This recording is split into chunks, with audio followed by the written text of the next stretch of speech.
In his tell-all memoir, Prince Harry wrote candidly about his life both inside and outside of the royal family.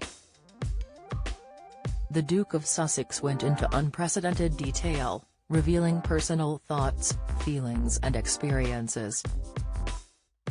At one point, Harry recounted his wife Meghan Markle going into labour with their firstborn child, Archie.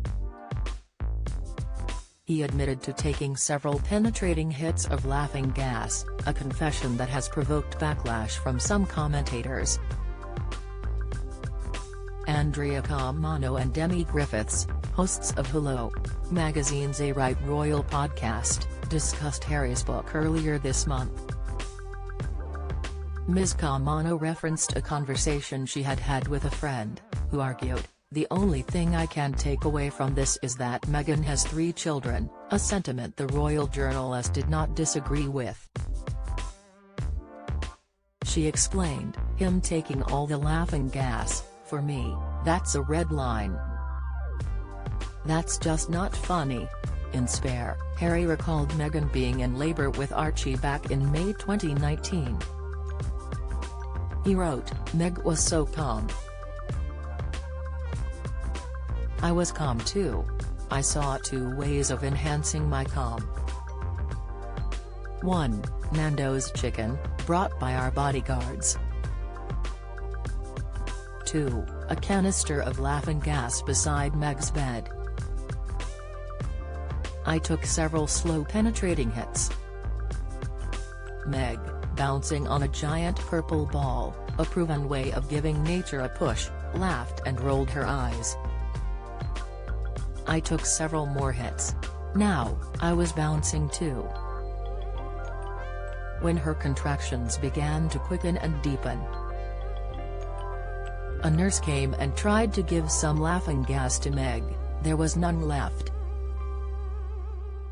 Divisions emerge in Camp Sussex as Prince Harry's vicious piece of work book backfires. Prince Harry's explosive memoir has been described as a vicious piece of work by Niall Gardner, the former aide to Margaret Thatcher. Speaking to Dan Wootton on GB News, Niall Gardner said, "I think the British public have turned Harry really into a pariah, as a result of this very nasty book." Find out more here. Describing Harry as Meghan's 3rd child, Ms. Camano referenced the prince's further revelations about his drug use, mentioning his admission about rolling a joint while Meghan and Archie were asleep. She said, "I just would not admit it. To me, it just feels like he is Meghan's 3rd child. I just feel like he's very immature for 38 and I don't think he should have told us that. I could live without knowing about those moments." Ms. Griffiths speculated a possible reason for Harry's extreme level of candor. She said, "Maybe he's done this so there are no skeletons. There's nothing that anyone can use against him ever again because he said it all himself." In his memoir, Harry admitted to using illegal drugs, including cannabis, cocaine and magic mushrooms. Speaking to Anderson Cooper during his appearance on 60 Minutes, the prince revealed he used psychedelics to help deal with the death of his mother, Diana, Princess of Wales. He said, "I would never recommend people to do this recreationally.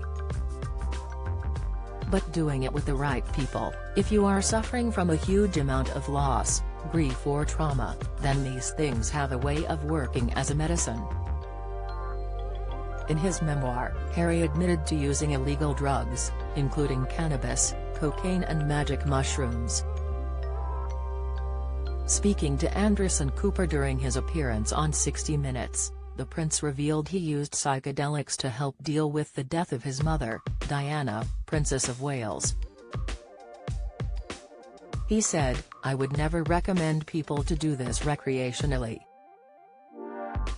But doing it with the right people, if you are suffering from a huge amount of loss, grief or trauma, then these things have a way of working as a medicine." The Duke admitted the psychedelics helped him clear the windshield, the misery of loss. He continued, "They cleared away this idea that I had in my head that I needed to cry to prove to my mother that I missed her. When in fact, all she wanted was for me to be happy." Harry was seen as something of a royal rebel during his younger years, having frequently been pictured partying and leaving nightclubs in the early hours of the morning. In his book, the Duke of Sussex recalled the British media portraying King Charles III as a harried single dad coping with a drug-addled child, noting that Harry was of course, doing cocaine.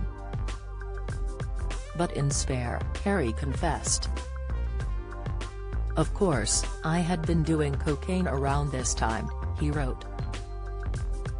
"At someone's country house, during a shooting weekend, I'd been offered a line, and I'd done a few more cents."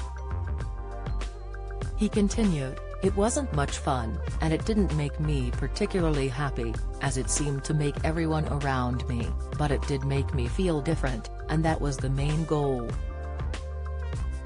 The prince was later accused of using cocaine during his wild Las Vegas party in August 2012. Both Harry and the royal family declined to comment. When asked about the subject by ITV's Tom Bradbury earlier this month, Harry deflected the question. Mr. Bradbury said, "There's a fair amount of drugs, marijuana, magic mushrooms, cocaine. I mean, that's gonna surprise people." Harry replied, "But important to acknowledge." Referring to a journalist piling pressure on a then 17-year-old Harry to go public with a photograph of him taking cocaine, Mr. Bradbury pressed the prince on whether he believed it was in the public interest. Harry said, "I think what's a matter of public interest is the relationship between the institution with the tabloid media. That to me is more public interest in anything else." While Mr. Bradbury indicated that Harry's drug use would come as a surprise, a senior lecturer in addiction and mental health has described Harry as perfectly ordinary. Writing for The Independent this month, Ian Hamilton, a lecturer at the University of York, said, "He was hardly unusual in using drugs like cocaine at this stage in his life. If anything, it reveals the Duke of Sussex to be perfectly ordinary." He added, "He was hardly unusual in using drugs like cocaine at this stage in his life, as it is young people who in the past made up the majority of those using drugs in a recreational way."